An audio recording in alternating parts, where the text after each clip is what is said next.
I had enjoyed some beautiful months on the boat in France, but now the weather had rapidly shifted from a warm sunny summer to a windy rainy fall, and it was time for me to pack up and leave. Although the weather itself was not the reason. I'm gonna break the news just like this. I've just landed in Stockholm, and Gunnar is picking me up at the airport, and we are going to have a look at a new boat. And the reason we are looking for a new boat is that Gunnar has decided to join the crew permanently on Tilda. So this is going to be the two of us sailing in the upcoming episodes. And we think that Tilda is a very good boat. I've done a lot of work on her, but it would also be nice for us to have a boat that is ours. And if we are two persons that can pinch in a little bit, then we can also wish for a little bit more. Gunnar has, as my most loyal crew ever, decided to actually join sailing on Tilda permanently from spring, so within a couple of months, right? Yeah. Of course, I cannot let Jeanette continue by herself, so I decided to stop working and started to sail full-time. Gunnar has already joined big parts of this journey with an almost always good mood. Sunny and nice! And for me, it's very nice to have someone to share all the upcoming adventures with, that I can also rely boat handling and maneuvering on. With the two of us, we could also double our budget and wish for a little bit more things on the boat. So we're actually right now on our way to have a look at what might be our next boat. Yeah. And during these 2 days we are in Stockholm now, and we are going to look at 3 boats. 1 boat tonight and 2 more tomorrow. And this boat is not the type of boat that I pictured myself buying. It's a much newer boat, more of a cruiser, but it's also a boat that could work for long-term sailing, we think. So the boat we're going to look at is a Delphia 37, and this is a Polish-built boat, more of a cruiser than a blue water boat, but it's also built with the consideration that Poland is at the Baltic Sea, where cruising is immediately kind of rough. So it's a sort of ocean-going cruiser boat. If you have followed my previous earliest episodes where I talked about what I like about the boat, I was very specific that I wanted a masthead boat, this and the deck-step mast. This boat has a fractional rig, but it's a 9/10, so I think that's still good.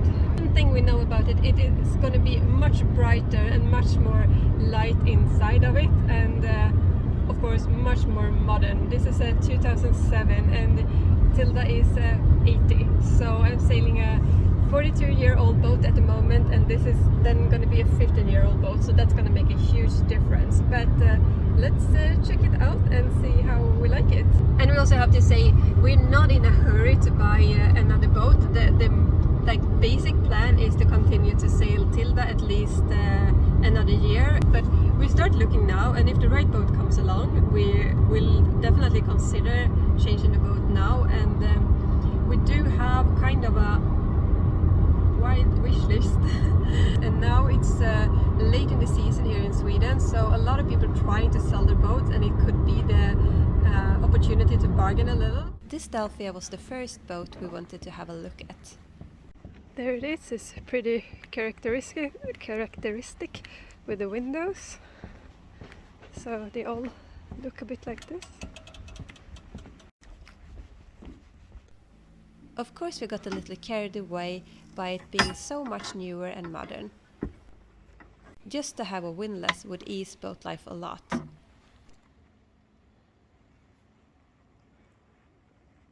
A good feature, it has a pressure pump to have water to flush, and also have the water inlet down here. There was something I was thinking about on Tilda, but now it's on deck.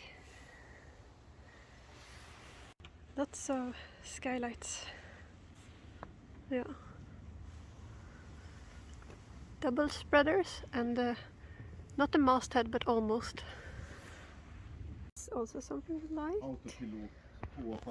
Midship cleats, a good autopilot solution, and the enormous storages instantly appealed to us, as did the spacious cockpit. Gigantic storage.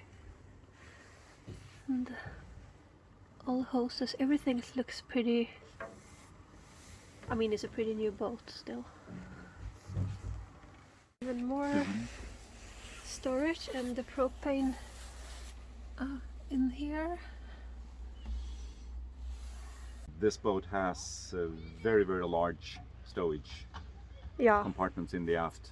Yeah, it's really, really good. That's something we're missing today because we have no cockpit storage at all almost. That means you can have more toys. Now I only have a paddleboard and the bikes. Or I only have one bag. But the storages would need a built-in structure to not just swallow things like a bottomless hole. And even if it was a solution for permanently having a cockpit table, we didn't like how the main sheet attached in front of the steering wheel. We also lacked winches in the cockpit. The skylight let a lot of lights into the boat. It was looking really good, and inside space of course felt very modern and spacious, with nice cushions and well-made details. Even inside there was storage, but surprisingly inaccessible. The V-berth though had the additional lockers I'm missing out on today.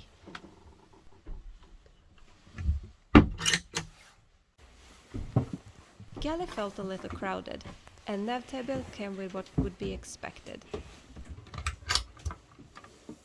and a fairly spacious head.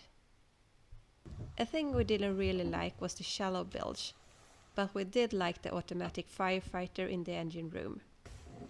D130, ja, 3-cylindrig. Det var lite, vad är det här nere? Är det vatten, diesel, olja? And with darkness falling, it was no use in filming more for you, but we had seen enough to make up our minds. Although we found a lot of benefits with this boat, it wasn't a boat for us. We found it to be not very suitable as a liveaboard. For us, there was also a lot of things we would have needed to add to this boat to use it the way we would want to. And the concern was also how to keep the heat of the sun out with all those windows. But don't worry, next week we have 2 more boats to see, so join us then. If you haven't already, subscribe so you don't miss out. And if you appreciated this episode, please give it a big thumbs up.